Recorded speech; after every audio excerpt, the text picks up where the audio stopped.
Hello and welcome to 3.0 TV. I am Vishakha Thakur.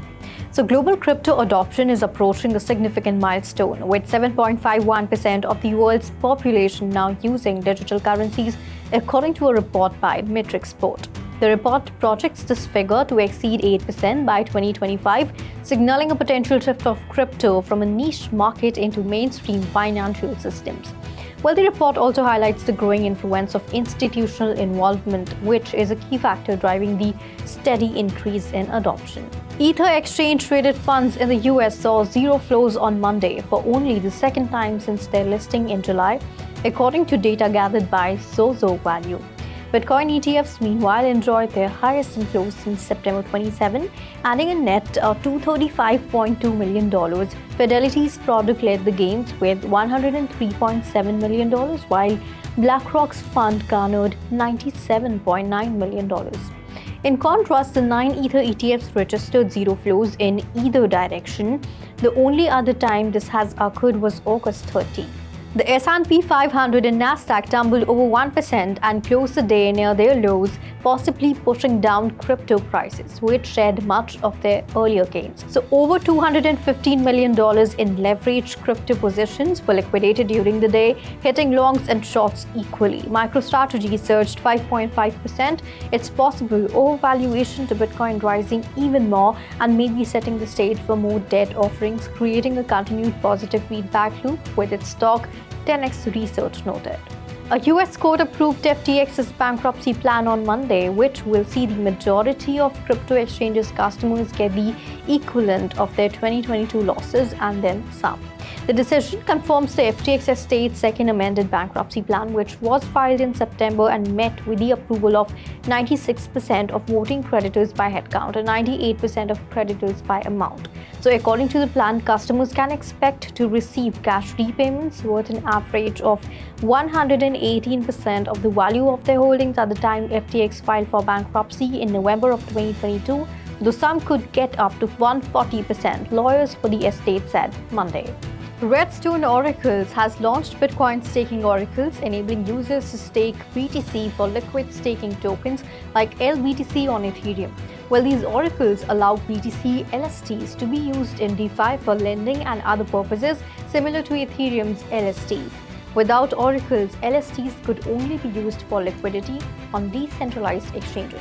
Now, this move expands DeFi use cases for Bitcoin and follows Redstone's recent $15 million funding round led by Arrington Capital. Public data from crypto exchanges shows a significant outflow of capital, potentially impacting short-term price momentum. Over the past month, 9 out of 10 monitored exchanges reported negative inflows, totaling over $2.68 billion, primarily consisting of stablecoins. This decline in stablecoin balance on exchanges from $38.5 billion to $35 billion suggests a lack of buying pressure. Additionally, BlackRock withdrew 256 BTC from its ETF, marking its second largest outflow this year, which may concern retail investors. CoinClass data indicates that 3 out of the first 5 trading days of October saw negative ETF inflows, reflecting caution among investors. Now, despite these trends, many analysts remain optimistic about Bitcoin's performance in Q4, with some suggesting that significant gains may start after October 19. On October 7, 2024, 21 shares urged the European Securities and Markets Authority to create a unified regulatory framework for including crypto assets in retail investment products like ETPs and ETFs. Currently, EU regulations vary by country, with Germany and Malta allowing UCITS funds to hold crypto, while Luxembourg and Ireland do not. 21 shares argues that consistent rules across the EU would reduce confusion, enhance investor protection, and align Europe with markets like the US and Hong Kong. So ESMA is reviewing feedback from a recent consultation to potentially adjust its regulatory approach. Fold, a Bitcoin-focused financial services company, submitted an S-4 filing to the SEC on Monday, detailing its merger with FTSE Emerald Acquisition Corp., a special-purpose acquisition company. So this merger will enable Fold to go public with its stock and public warrants trading under the symbols of FLD and FLDDW on Nasdaq. Fold, founded in 2019, allows users to earn Bitcoin rewards through its debit card and has facilitated over $2 billion in transactions, distributing $45 million in Bitcoin rewards. Now, post-merger, the company will hold over 1,000 BTC on its balance sheet.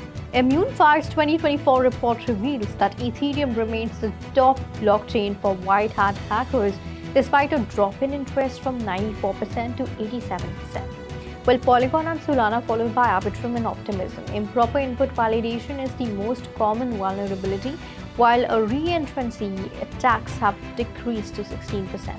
So although many white hats don't use AI tools for security, 42% do, with only 4% confident in AI's detection capabilities. Despite concerns about increasing attack surfaces, 88% believe security measures are improving. Major threats include vulnerability, exploitation, and phishing.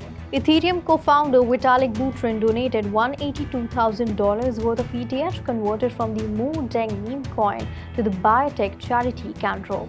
He emphasized that any meme coin sent to him would be donated to charity and encouraged users to send tokens directly or establish a DAO for better decision-making.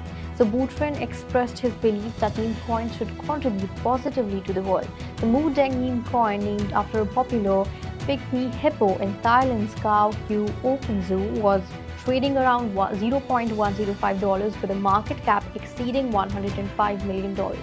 So as of October 7, the price of one Ether was nearly $2,508, following a 2.72% increase in the past day.